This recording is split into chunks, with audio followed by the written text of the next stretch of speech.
So I'm back up here in my attic with my attic layout.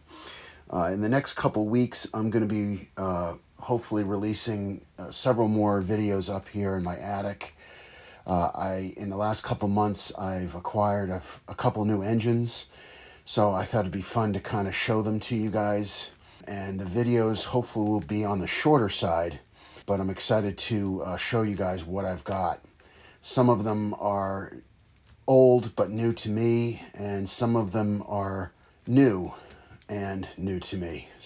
But before we get started with that video on this week's video, I wanted to show you guys the changes that I've made to this layout. First of all, the biggest change is the track design. So I was running a double oval on this table. This is for those of you who don't know, this is a 6 foot by 10 foot table. So I was getting bored with the double oval. It would enable me to run 2 trains, but I was kind of getting bored with it.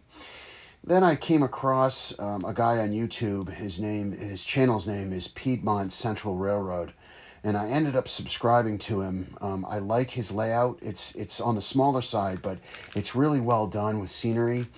And his layout, I took inspiration from his layout design. The inner loop on this track is exactly like his layout. It's running 036 with the figure 8 in the middle, and the figure 8 comes off of instead of coming off of the straightaway, it's coming off of the curve section on each end.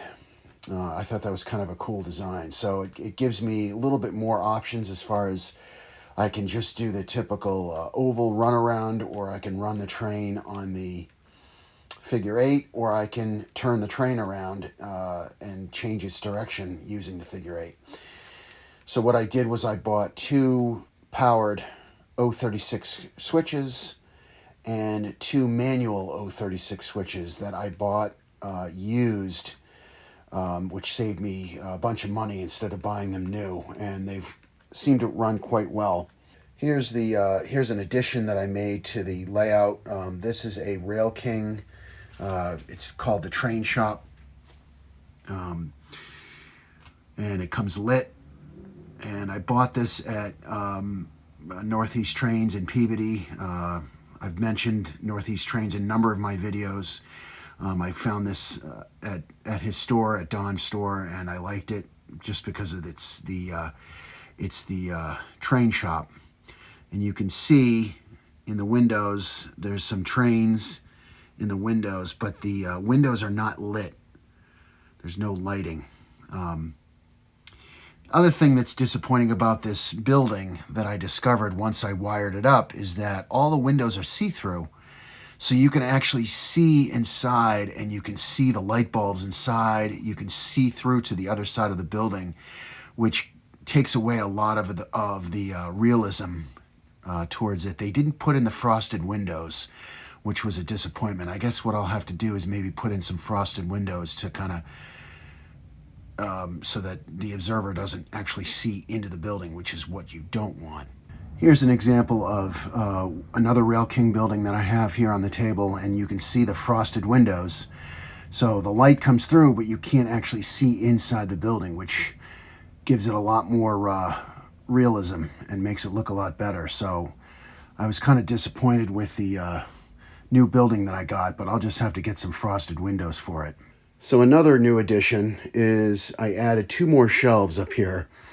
Before I only had 3 shelves, and now I've got 5. And as you can see, I need the space. I had a number of trains that I had them for a number of months, and I couldn't unbox them because I didn't have anywhere to put them. So I built these shelves, and I've got quite a few trains up here. I did a quick count of all my freight cars that I have, and I think I have about 85 pieces of freight rolling stock. That's not including passenger, it's just freight. I have about 85 pieces, so I really have a good collection going up here. So it's nice to be able to have this additional storage for my trains. I've got so many different things. I've got Menards, I've got Lionel, Rail King, I've got Lionel MPC, a lot of different stuff. So it gives me a lot of variety of what I can run up here. So now we're on to the subject of this video. This is the 8004, the Lionel Reading Pacific locomotive. So this engine came out in 1989. It has the electronic Mighty Sound of Steam. So back in the 70s, Lionel came out with the Mighty Sound of Steam. And I don't know exactly when. If you guys know, let me know in the comments down below. But I'm not sure when Lionel came out with the electronic Mighty Sound of Steam. But I think it's a little bit more reliable. I think it came out sometime in the 80s. This engine is, even though the sounds are the same as the original Mighty Sound of Steam, the whistle and the chuffing sound.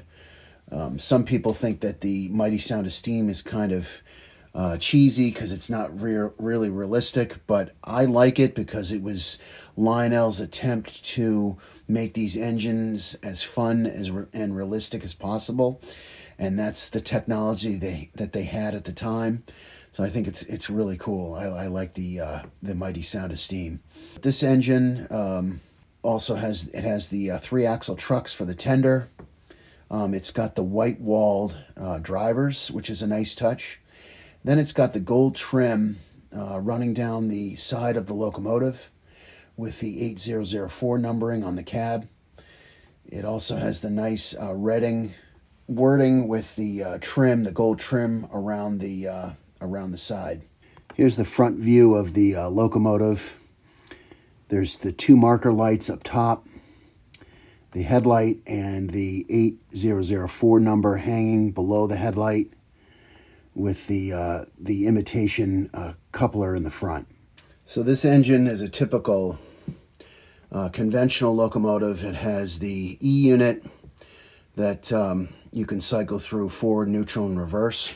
And it has the 2 pickup rollers underneath. This engine also features puffing smoke.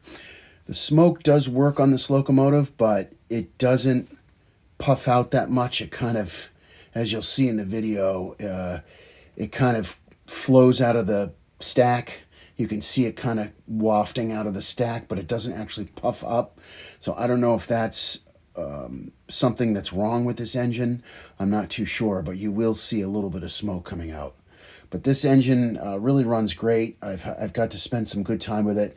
It's a nice little runner, and I like the Mighty Sound of Steam. Of course, the Mighty Sound of Steam it's not like today's engines where the chuffing sound is in sync with the rotation of the wheels. It kind of just makes the chuffing noise on its own without being synced up with the rotation of the wheels. But I do like the Mighty Sound of Steam sound, and then it's got the whistle sound. So let's go ahead and run this around the layout so you can see it in action.